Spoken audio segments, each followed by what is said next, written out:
O ayan, nandito naman tayo sa panibagong araw ng pagluluto ni At tengka, te bakit hindi ka pa nagtubig? Yelo talaga nilagay mo? Wala kang tubig, te. Bakit ang lakas ng trip mo maglagay ng yelo? Matutunaw din naman yun. Tas, okay, gumawa siya ng gelatin. Sige, pagbigyan na natin. Sobrang mabula yung gelatin mo, ateng. Ano na naman yan?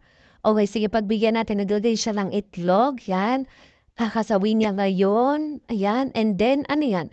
May jelly, then itlog ulit.